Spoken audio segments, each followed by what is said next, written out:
नाज़रीन, Hyderabad site area में अंजुमन ताजरान सिंध जे लॉ एंड ऑर्डर कमेटी जे चेयरमैन साजिद हुसैन सोलंकी के साइट एरिया एसोसिएशन जो लॉ एंड ऑर्डर कमेटी जो वाइस चेयरमैन थियण ते साइट एरिया में आजियाणो ॾिनो वियो।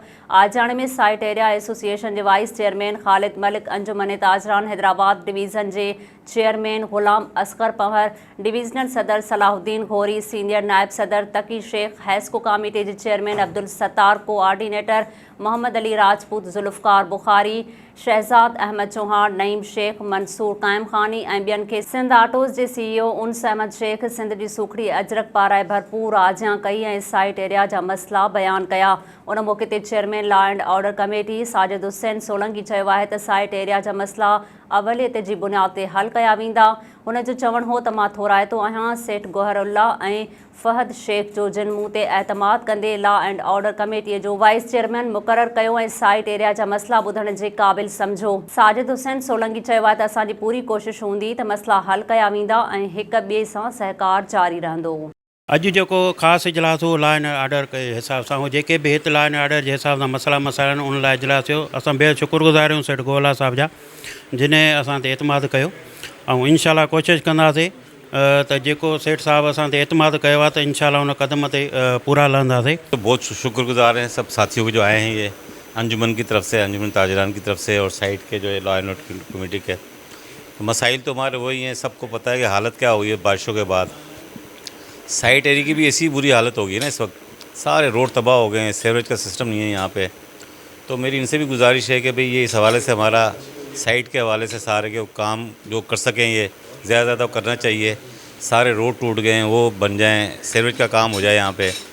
और बाकी हम इनके साथ हैं, जहाँ भी किसी प्लेटफॉर्म पे होंगे इंशाल्लाह हम भी हाजिर हैं। जीअं त असांखे ॾाढी ख़ुशी थी आहे जीअं त असांजो दोस्त साजिद हुसैन सोलंकी खे लॉ एंड ऑर्डर जी जेको आहे सो मिली आहे हिकिड़ी ज़िम्मेवारी। लॉ एंड ऑर्डर जी डिवीज़न जो बि चेयरमैन आहे ऐं मुंहिंजा अंजुमन ताजरान जो बि आहे ऐं चैम्बर ऑफ कॉमर्स जो बि आहे, अॼु इंडस्ट्रीज़ जो बि थियो आहे। असांखे ॾाढी ख़ुशी थी आहे। हुन सां गॾु ही पहिरीं मीटिंग आहे, असां आया आहियूं गॾु। मां एज़ अ चेयरमैन हुनखे जेको आहे सो ख़राज तहसीन पेश थो कयां ऐं जेको आहे सो उमीद थो कयां त अलाह कंदो हू पंहिंजे उहिदे जो जाइज़ ऐं सही इस्तेमालु कंदो ऐं ताजरनि जा मसाला हल कंदो। लॉ एंड ऑर्डर के चेयरमैन जनाब साजिद सोलंकी साहब नामज़द हुए हैं, तो उनको स्पेशली अपने फैक्ट्री में इनवाइट किया और उनको यहाँ पर आके वेलकम किया उनको, और उनको यहाँ के जो थोड़े से मामलात हैं, हालात हैं और जो मसाइल हैं उनसे गुफ्तगू की गई।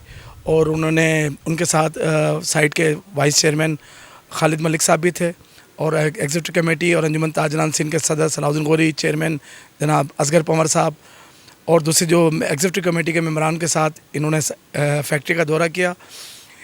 हमने इनको यहाँ के मसाइल का इल्म बताया कि क्या हमारे साथ मसाइल है और इनको यहाँ आने पर वेलकम किया। देखिए जी, आज हमारा अंजुमन ताजरान का वक्त आया है वाइस चेयरमैन साइट ख़ालिद मलिक और लॉ एंड ऑर्डर के चेयरमैन और हेस्को के चेयरमैन के साथ साइट के अंदर। ये हमारे लिए ऑनर की बात है कि साइट के ज़िम्मेदारों ने अंजुमन ताजरान को अपने साथ आज बुलाया है।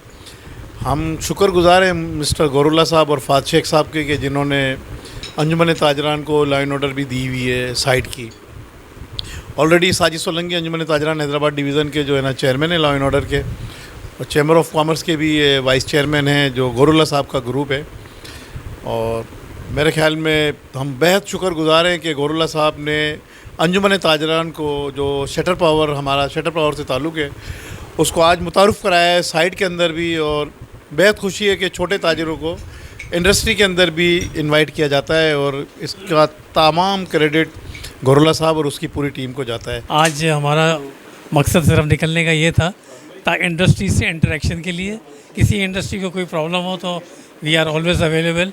किसी किस्म की कोई बारिश का नुकसान हुआ हो तो उसके लिए भी फेडरल गवर्नमेंट ने अनाउंस किया है कि हम उनको कंपनसेशन देंगे जिसका कोई भी नुकसान हुआ बारिश की वजह से। एक उसकी वजह से यहाँ आए, दूसरा ये पुलिस का लॉ एंड ऑर्डर का कोई प्रॉब्लम हो, जैसे इन्होंने कहा कि अभी सड़कें वड़कें ख़राब हैं, तो उस सिलसिले में भी हमारी एक मिनिस्टर से मुलाकात हुई है डेरोल साहब से। वो आएंगे अगले हफ्ते, तो सारा पर्सनली सारा सर्वे करेंगे, उसके बाद देखेंगे क्या होता है। नाज़रीन, वधीक ख़बरुनि ऐं अपडेट्स जे लाइ ॾिसंदा रहो SS न्यूज़ वेब चैनल। असांजे चैनल खे लाइक ऐं सब्सक्राइब करणु न विसारींदा।